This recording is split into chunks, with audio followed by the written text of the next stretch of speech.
Need to Breathe. So excited to meet you guys. Thank you for joining me today. Of course. Now, is this your first pilgrimage festival? It is. Yeah. Okay. Which is crazy. I live like 5 minutes from here. Oh, really? Yeah. Oh, that's amazing. I've always wanted to do it. The first time it's happened. Yeah, hell yeah. Well, as far as artists that are here today, who's somebody that you guys are personally excited to check out when you're not doing your set? That's a good question. I mean, I think Steven Sanchez is up right now. He's a buddy of mine. I kind of saw him before he had anything going. And what about you? Noah Kahn later. We actually got to see him at Ascend just a couple months ago, and so he's awesome. So yeah, I haven't seen him live yet. Like I saw you guys live, and you're amazing. I can't wait to check out your set later today. Now, how do you guys go about blending different genres in your music? Because that's something that you guys are well known for.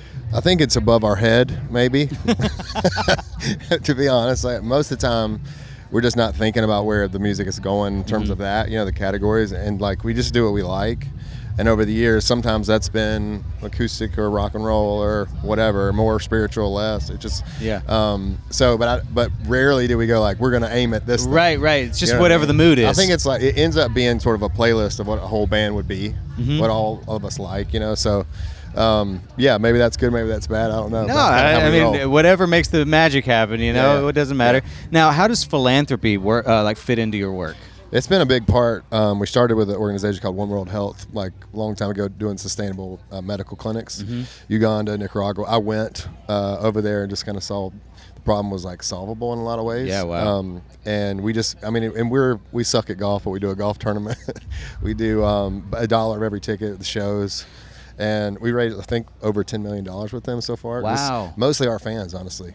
So I think we just see it as like, let's put the cause in front of the fans and see, where it takes us. And our fans just happen to be those kind of people. They're crazy and they care about their communities and they've been awesome. Where you can make change for the better. Yeah. That's amazing. Now, you guys are approaching 25 years in the music business. How has your approach to crafting music changed in that time?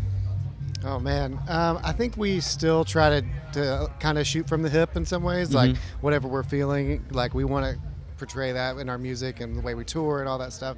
But it has changed a lot. I mean, just we put out 9 records now, so it's like from the first couple records to now, just how you put out music and how people are listening to it, and it's a game that we're still trying to figure out how to play. But I'm proud of our band because like we're not a band that's ever gonna like quit. Like we're gonna kind of still keep trying to figure out how to do it and do it at the highest level that we can, and we've been able to do that for 25 years now. Which like the Rolling Stones, I respect it. Yeah. Now, last question for you guys is that you have collaborated with a lot of artists. So how does that collaboration process work for you? Do you guys kind of go in with like a clear vision of what you want to do, or is it a little bit more organic in the process itself? Like how does that come about? Sometimes most of the time it's organic. And most of the time it's like a little bit of a wit. Like you're in the studio and you're listening to the song and you're like, oh, this person would be amazing on this. Let's call them and see if they, So like when it works out, most of the time it's somebody that we know a little bit. Yeah. I go back to like Gavin Degraw. We did a song with very early on, and the song was called Brother. I love that song too. It's one of my favorite songs. Well, I love it so much. I knew like his history with his brothers. We had toured together, and it was that kind of thing. I was like, hey man, you got to hear this song, see, and if it means something to you, let's do it. So those kind of things, I just feel like it is very natural and on a whim. Speaking of which, do you guys have any more plans to collaborate with Gavin at all? I don't know. We'll see. We just saw him in here. I guess we did like a thing for CMA Fest, and he came out and sang Brother, and we hung out with him. And we love the guy. We'd love to do still buddies. So like you never know. Yeah, super cool. I know I said that was the last question, but I lied to you. I actually have one more last question. This is something I would be interested hearing from you guys about. But who's an artist that you love personally that you think the whole world should know? Ooh.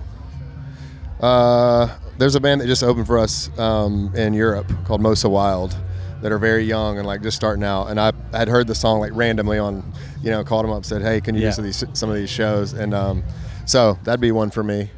One of my favorite bands is the band Dawes. Been a fan of theirs forever, and I've seen them many times, and every time I'm like, why isn't the whole town here to hear you guys play? And they're awesome. So I still think they should be the biggest band in the world. So. Oh, that's amazing. Well, I can't wait to check them out. Thank you guys for your time. I really appreciate it. Thanks for having us.